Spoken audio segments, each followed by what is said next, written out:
Check 1 2. Check 1 2.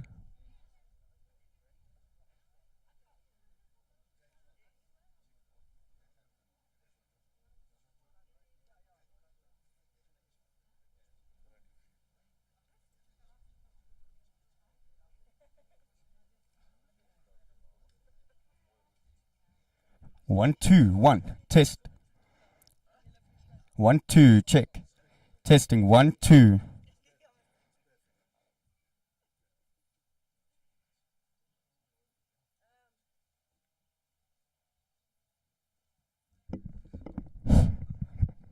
Hello, hello, hello. Testing, testing. 1 2 3. Okay.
Good day. Welcome, everybody, friends and family, and especially to Heidi and Lysandra.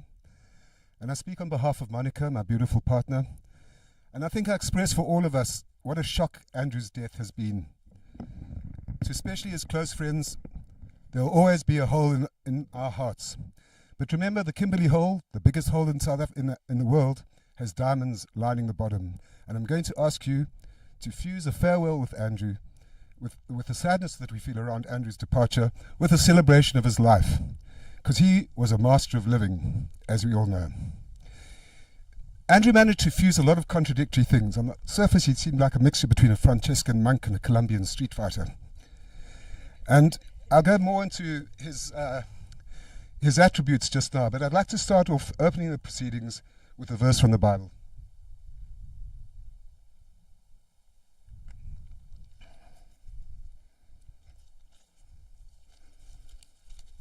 This is for Andrew. It's Jeremiah 31, verses 3 to 6. The Lord appeared to him from far away. I have loved you with an everlasting love. Therefore I have continued my faithfulness to you. Again I will build you, and you shall be built, O virgin Israel. Again you shall adorn yourself with tambourines, and shall go forth in the dance of the merrymakers. Again you shall plant vineyards on the mountains of Samaria. The planters shall plant and enjoy the fruit. For there shall be a day when watchmen will call in the hill country of Ephraim, Arise, and let us go up to Zion, to the Lord our God. Now, before I carry on, I'd just like us all to have a moment's silence of prayer, reflection, or meditation to hold Andrew in our hearts. Thank you.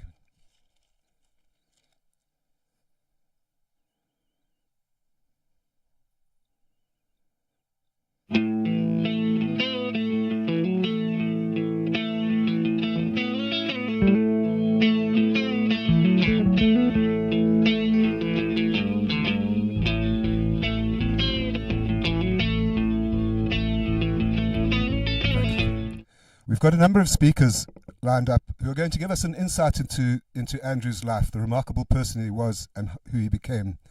And we're going to start with his sister from Australia, Desiree. And she sent us this recording. And I think, Andre, can you take it from here? Okay. So this is a message from Desiree, really talking about Andrew's life before most of us knew him, other than family, of course.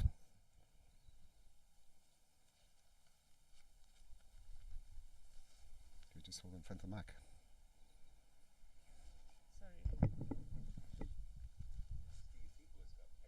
Sorry. Okay, hy's op daai speaker, moet ek hom disconnect en by die okay, sorry, can I quickly stand here? Hi everyone. Thank you for letting me say a few words. I wish I could be there today, obviously, but it was a bit hard to travel from Australia. You can hold it. Andrew is my baby brother, 11 years younger than me. Andrew was born in the winter of 1983. The top song of the year was Every Breath You Take by the Police. And other notable songs were Sweet Dreams Are Made of This, and one of my personal favorites, Der Kommissar. Michael Jackson's Thriller and U2's War albums were released, and the A-Team premiered on TV. Flashdance was in the movies, and Princess Di was on the cover of every magazine. Our dad and Andrew's mum, my stepmum, had been trying for years to conceive, and they'd all but given up when Andrew arrived. While I mostly lived with my mum, for the 4 years around Andrew's birth, I lived with my dad and stepmom and Andrew, and I was a really average babysitter at 11 years old. Andrew's mum, Cora, was an amazingly creative woman, having come from a farming family near Brits. She could sew, knit, crochet, you name it, and was the most amazing cook. You can see where those genes came from in Andrew. Our dad, Johan, loved music.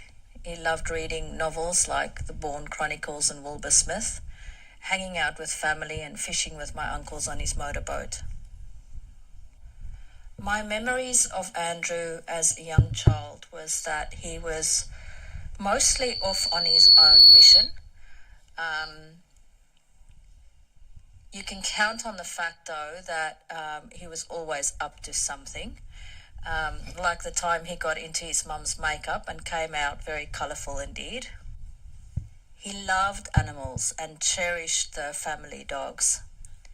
One of the sweet memories I have of those days is Andrew sitting in front of the stereo with headphones on singing, "I just called to say I love you." It was so cute. One of the unique perspectives that a parent or a sibling has is to see your child or sibling for who they are. Oops. Liz, I need your help. Somebody's phoning in. Okay. Just give us a break while we sort that problem out. But it's extraordinary what I see in Heidi today, those attributes of the young Andrew, of the love of animals, of nature, the curiosity. Anyway, shall we carry on with? They are at their core. Beyond their emotions, their stress responses, their impulses, and their moods. Put more volume there. As a parent, it's this unique perspective that makes you sad when your child behaves badly at the shops or at a family gathering and gets defined by that. Because you know who they are, their ability to love, adapt, grow, persevere, their unique personality and the attributes and values that make them who they are. And so you provide a safety net around them and help them shelter them from the bad things in life and nurture them to grow strong and independent. Unfortunately, as most of you would know, this initial nurturing environment can break down and our young are sent into the world with no safety net or little ability to build a life for themselves. This was certainly the case with Andrew. However, those of us who have stuck around during the good, the bad, and the ugly have had the privilege of seeing Andrew start to step into the man we hoped he would become. Don't get me wrong, it was still a really hard struggle, with much blood, sweat, and tears along the way. But the man that started to shine through was absolutely breathtaking. Kind and patient, a deep thinker, loving and loyal, so determined to build something for Liz and himself and an inheritance for Heidi, and willing to work so hard to get there. Amazingly creative in music and cooking, and creating an environment where everyone felt included and welcome, just like his mum. We are so heartbroken that this journey was cut short for Andrew. It's an awful twist of fate that his daughter will not personally know her father, just as he only knew his parents for a short period of time, which ended in the most tumultuous time of their journeys. But Andrew, I make you this promise, bro, that through the good, the bad, and the ugly, we will be there for Liz and Heidi. We will store up memories and photos and facts to help Heidi hold on to the thread of who her dad was, your life and your legacy. That the good things will become seeds that are planted in Heidi's life and continue to grow in the next generation. And that as much as we're able, that we will help weather them from storms, that we will nurture them to keep growing, and that we will bring joy and light to help heal their hearts. I love you, my little brother. I pray that shalom, peace, will now be your resting place, that you will step into the kingdom of God free of pain and suffering, and that there we may meet again. Desiree, Andrew's sister from Australia. Can somebody take the cell from me? Munch? No, thanks. Okay, thanks. No. Why don't you just take the phone from Liz? She's got to line up Freddie.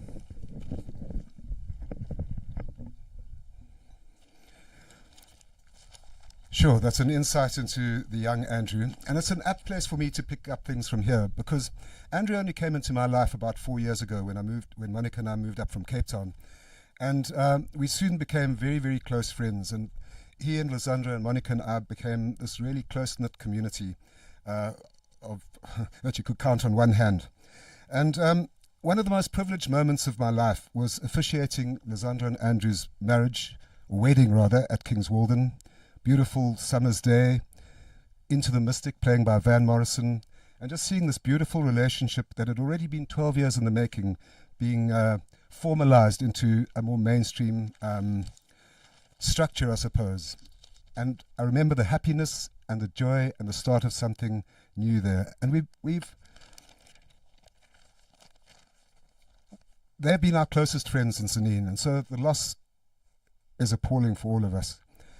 Andrew was a man of many talents. He was a teacher, events manager, hospitality specialist, barman, DJ, musician. He was an expert in irrigation for a while. He was a farmer, armchair philosopher. He was a nature guy, a cannabis guru, and a magician. I don't know how many people here have seen his conjuring tricks. Andrew was a remarkable party magician. He could make cards disappear, appear, coins go all over the place. But I'm talking here of a deeper magic.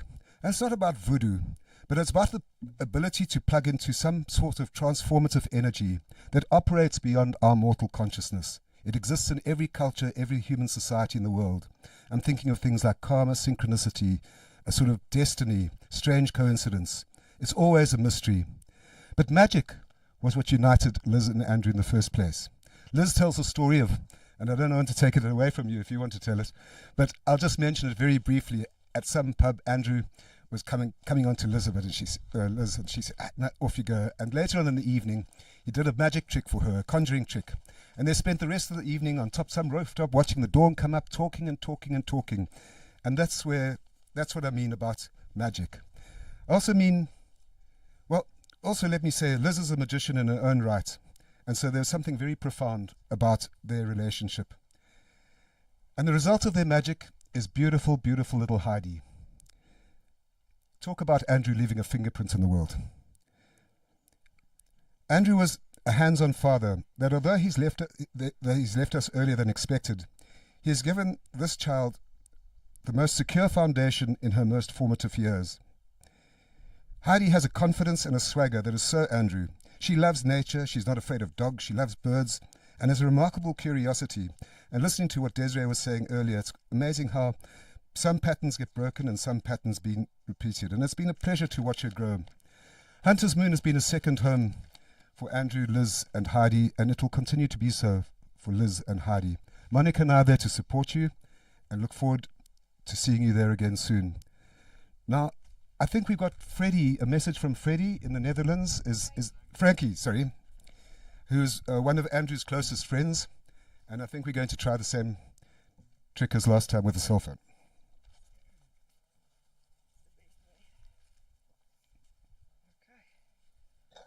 Clay, go. Okay.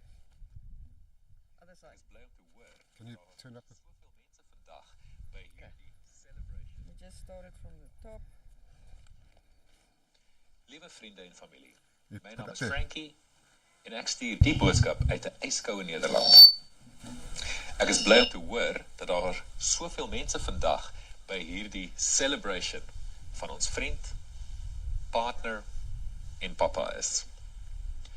Dit is amazing om te sien dat Andrew so groot impak op die wêreld gehad het. Die lewe het vir Andrew 'n baie moeilike hand gedeel, van kleins af. Maar hierdie ou het resilience en grit gehad.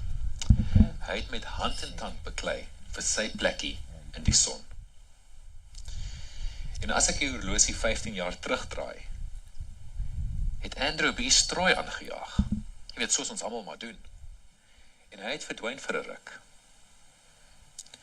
Nou, ons almal gaan maar deur ups and downs. Maar Andrew het sy down gebruik om regtig uit te figure wat is belangrik en wat hy wil hê. En dit is waar hy sy engel Liz ontmoet het. En sy lewe het oornag 180 grade omgedraai. En hy het gevind wat hy nog altyd wou hê. 'n stukkie sonskyn in die paradys van Sinien. Andrew was die eerste solid buddy wat ek ooit gemaak het. Die eerste keer wat ek hom gesien het, het ek gedink, wow, wie is hierdie cool ou met die ponytail en met die Johnny Depp charm? Eerlik gesê, ek was te skaam om met hom te praat. Toe, via 'n vriendin, het ons lekker kuier gereël, en daar het ek bevestiging gekry, dat Andrew die coolste ou was wat ek geken het. Ek meen, hy het great musiek geluister, hy het awesome boeke gehad, hy het vir ons White Russians gemaak. Ek was huis toe met butterflies in my belly, want ek het 'n man crush gehad op my nuwe vriend. Soos ek hierdie week nou so, jy weet, dink maar die hele tyd aan Andrew ook. Laas week was ek nou baie trane op Sondag, maar jy weet, hierdie week was ek nou al die lekker memories wat net weer na my toe kom. En ek onthou, Andrew het my ook geleer hoe om 'n Thai green curry te maak. Ek meen, 15 jaar terug het ek nie eens geweet wat is 'n Thai green curry nie. Hy was regtig voor sy tyd. Ja, so oor die jare het ons saam gegroei, saam gewoon, ons het 'n breek van mekaar gevat, en ons het weer teruggekom by mekaar. Ek onthou ook Andrew se spiritual journey in Pretoria 'n paar jaar gelede. En die doel was om sy familiesake te verwerk. Baie sensitiewe familiesake. Hy was so braaf en volwasse om so 'n sensitiewe onderwerp oop te maak en af te handel. Dit was vir my 'n teken dat Andrew 'n man geword het met vrede in sy hart. Ek is 'n jaar wat jonger as Andrew, en hierdie aksie van hom was vir my 'n inspirasie. Dit was ook tydens die besoek dat Andrew vir my gesê het, hy wil graag 'n familie begin. Ja, fast forward dan 'n paar jaar, dan onthou ek ook die pragtige troue van Andrew. Hy was so rustig en so tevrede en so kalm langs sy lieflingvrou. Dit is asof alles net perfek in plek geval het vir hom. Hy is 'n moerselakkie man om 'n gesin met Liz te kon begin. Man, dit is net amazing om te sien hoe my vriend deur die fases van sy lewe gegaan het. Al was sy jare op die aarde kort, in ons oë, was sy dade en impak meer as wat meeste mense ooit sal kan bereik. Andrew was ook 'n skreeusnaakse man. Ek is seker op die slideshow van Liz sal julle daai stoute spark in sy oë kan sien. Hy het ook altyd sulke snaakse sê goed gehad. Meeste van dit was nogals onder die belt en ek sal dit nie hier kan deel nie. Maar ek onthou, as Andrew in iemand se kar geklim het hy gereeld gesê, stink om stootie. So stupid, funny. Ja, soos ek gesê het, ek het laasweek al my trane uitgehuil. En ek sê vandag al hierdie woorde, met blydskap en vrede in my hart. Andrew is 'n champion, en met Liz en Heidi het hy gewen in die speletjie wat ons die lewe noem. Andrew, cheers. Baie geluk.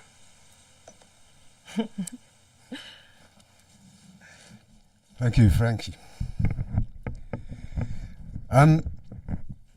It was that twinkle in his eyes, yeah? Just look at that over there. Shelley, would you like to say a few words?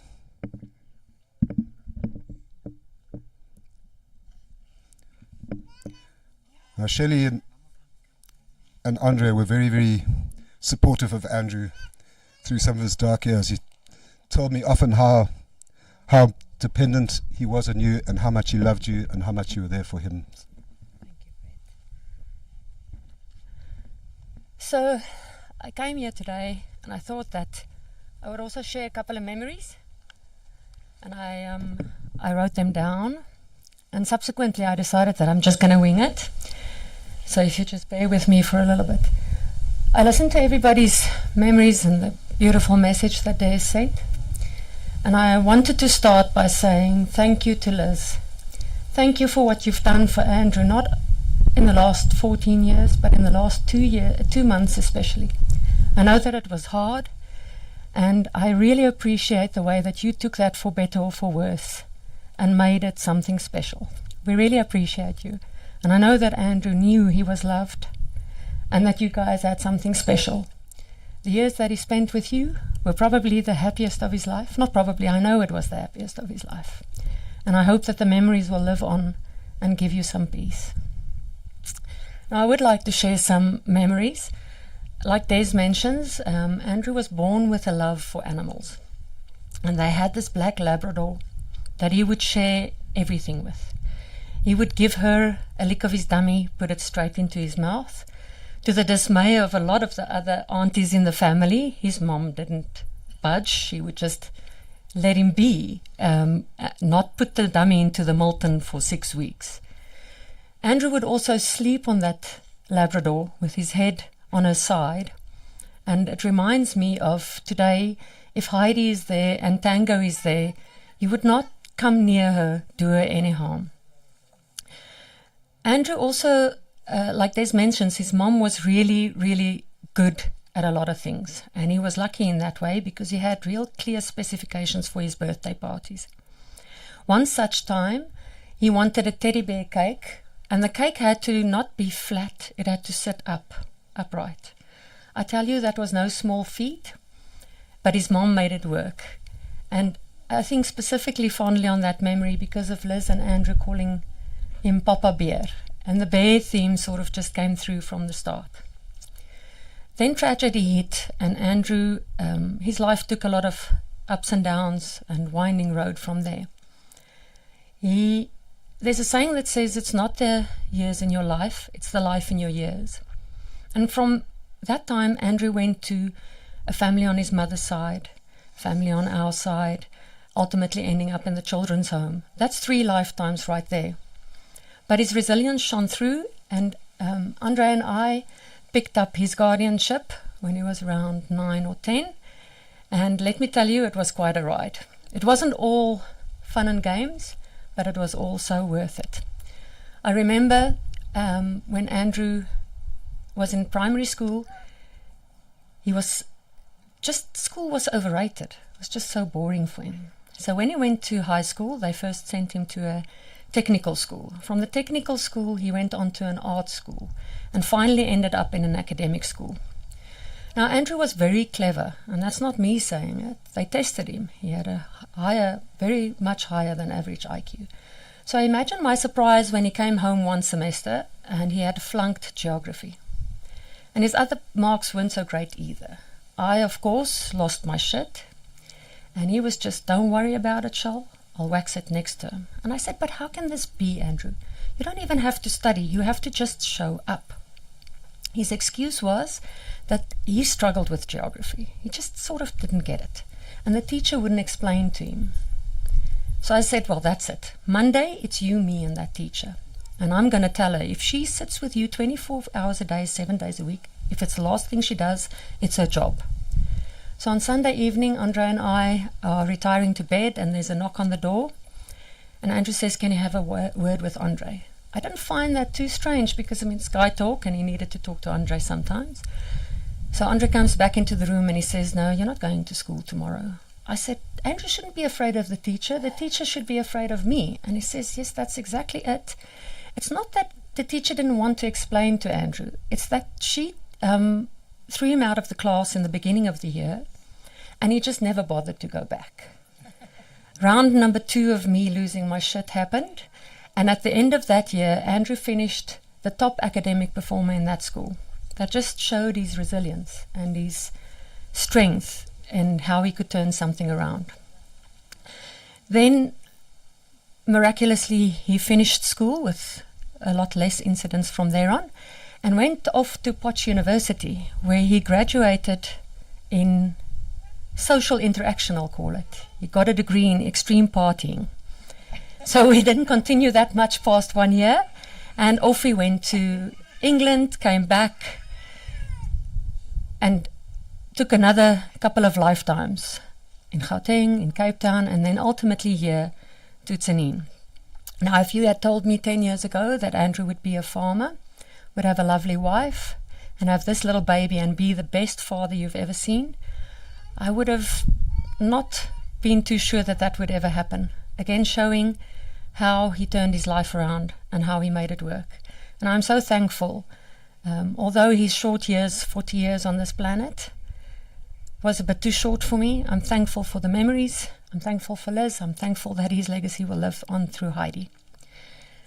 I wrote a little something that I'll just read, and then that's me off. Thank you. So what I do is I write. That's how I deal with things and get it out. So this is just a little thing I wrote for Andrew. From a happy little boy with big dark eyes, truly loved, happy, inquisitive and wise, your journey got tough with your parents' demise and required you to out of the ashes rise. There was extreme highs and lows, which is said to be how a human grows. And grow you did, like a lotus flower, through strength, resilience, and healing power. Becoming an amazing human, soulmate and dad, you built the sacred union you, Liz, and Heidi had. Your time on this planet was too short, but we find peace in the memories that your journey with us brought.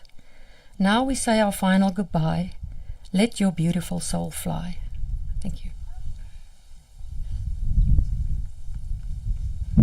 Thank you, Shirley. That was an absolutely beautiful poem, and I think we all felt it in different parts of our consciousness.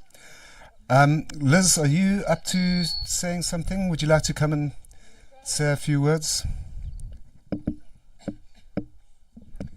Hey, beautiful, strong woman. The mic is yours. Okay.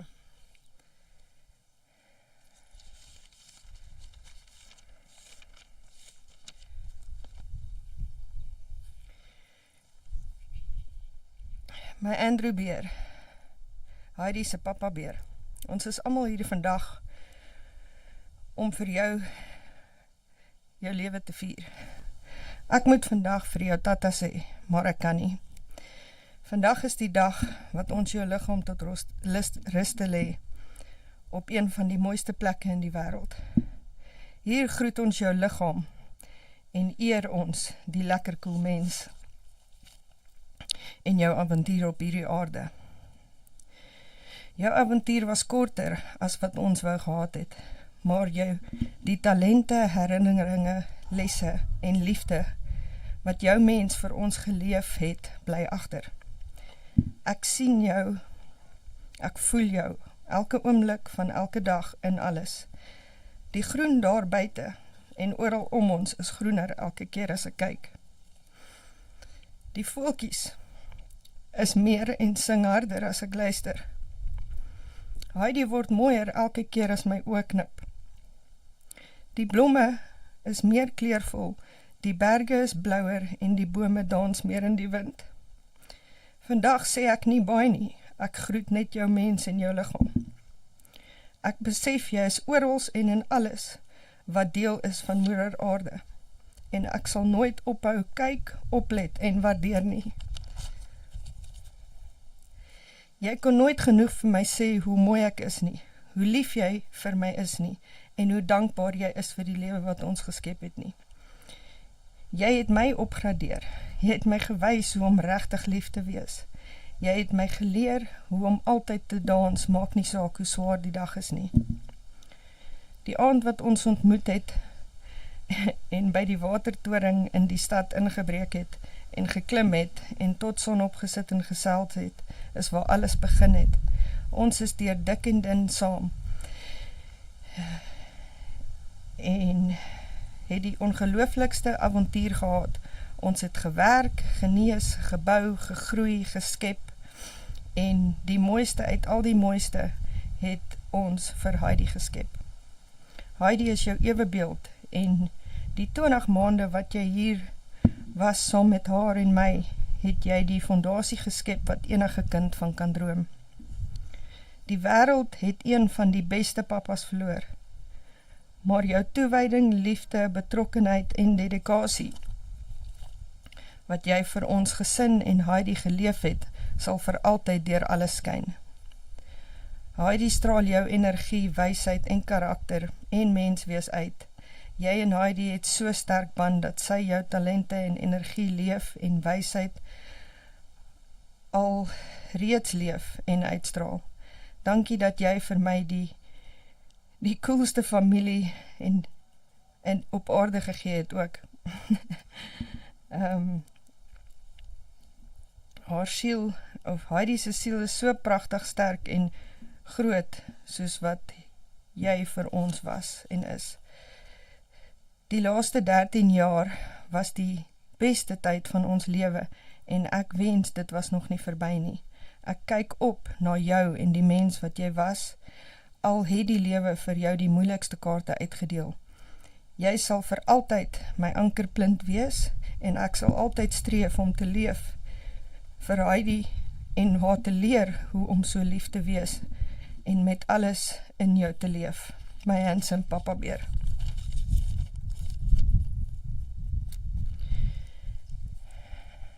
Ek dink dis waar ek gaan stop. Thank you.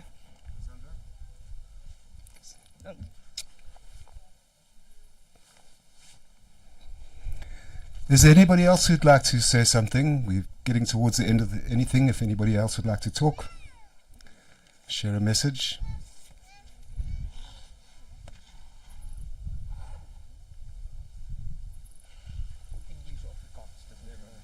Okay. Good afternoon, everybody. My name is Aiden. I'll speak into the mic.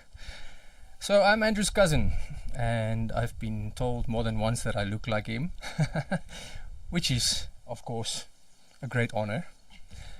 So during Andrew's life, I was one of the people who were with him. Sorry. Sure. I usually do this way easier. But I was with him when we went through a very traumatic event. And we were both very small. And it's funny how an event like this can release the barrage of emotions and thoughts that come back. Most of those thoughts were not pleasant. And but we had a bond in that moment that cannot be explained.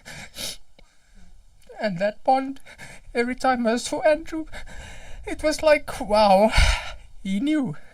I knew. We didn't have to discuss, we didn't have to explain. I didn't see him often. So I'm absolutely honored to have seen him in the state that he was in before, during and prior to his death. When we spoke to him in ICU, I actually stood next to him and I said, Neef, because that's what I used to call him. If you can hear me, let's discuss. And he actually started blinking his eyes slower and faster. So he was there in ICU. I could communicate with him. Everybody saw it. Well, my sister saw it. She was there. And I looked at him. And then I just started observing his decline from a distance. And I thought, okay, but what the hell was he holding on for? I could hear him. I could see him. He was there. What was his purpose? And those two sitting there, that was his purpose. Mm-hmm. He held on for that little girl and his wife so they could say goodbye in a proper fashion, because the way he was taken was not proper. He was not in a good state of mind, but he sat and held on for that specific reason. And his peace I can see in those two every time I look at them. So even with the rough road that he has had, it is absolutely amazing to see what he's achieved. And it's amazing to see the Andrew that I thought, with all the bad memories and all the stuff he did, all the shit he got up to because he was bored with life. I think he was too clever for life. So he really went both ways, all the way. He was like in balance from the one side to the other side, and it was amazing to witness because he was clever. But when he ended on a good note. And he left with peace. And Liz, I told you before, he was there just so that you could realize how much you loved him. And I would like to implore you, anything that happened there is very sacred between the two of you. Okay? You won't realize it now, but you will in future. And when you see him in everything, you cannot not see him in everything. That traumatic event that Frankie was telling me about, or telling us about, when he went to sort out some family trouble, I was there that day. Yep. And I could see Andrew's emotion. I could see everything that he went through. and there was this deep freaking gratitude, and we all went through the emotions, and I looked at him and he got into my car and he says, yes, nice car, 80. I was like, what the hell, dude? There's all this emotion, all this depth, all these things that we have to, and you go, nice car, 80. But that was Andrew. Okay, so his depth, his sense of humor, his ability to hold on, to say goodbye, to do this properly, I think this is the perfect end to a not so perfect life. Thank you. Thanks, Aidan. I haven't met you before personally, but I know from Lysandra how much support and counselling you've been providing, so thank you for that as well. Anybody else want to say anything? Okay, if not, I think we can bring this part of the proceedings to a close.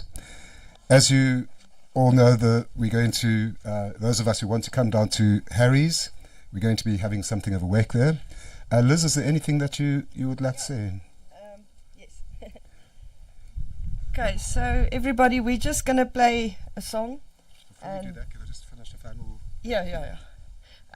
After he's finished, we're going to play a song and then we're going to drop Andrew into the grave. I invite you all then to take some color, paint, powder, some flowers, just throw it all in there.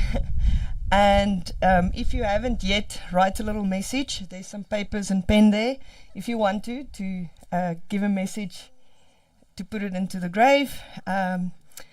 Yes, and thereafter, when he's in the ground, we're going to play his and Heidi's favorite song. And then I invite you all to just, let's wipe down the tears and smile and dance if you want to. Thank you. Just in conclusion, I was thinking late the other night, what would Andrew like me to say about this whole thing? And I feel there's a lot he would like to say, but I just wanted to, I opened up Khalil Gibran, The Garden of the Prophet, and it opened on this page 46, and this felt like me channeling Andrew. I said, what would you be saying now? He says, I shall live beyond your death, and I shall sing in your ears. Even after the vast sea wave carries me back to the vast sea depth, I shall sit at your board, though without a body. I shall go with you to your fields, a spirit invisible. I shall come to you at your fireside, a guest unseen. Death changes nothing but the masks that cover our faces. Amen. Thank you all for coming.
than the sun. And the bonnie boat was one as we sailed into the mystic.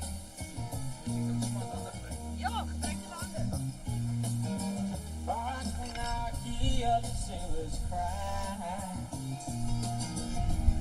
smell the sea and feel the sky. Let your soul and spirit fly into the mystic.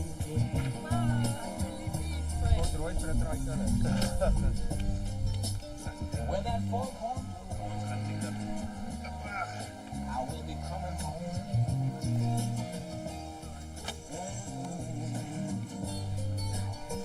And when the foghorn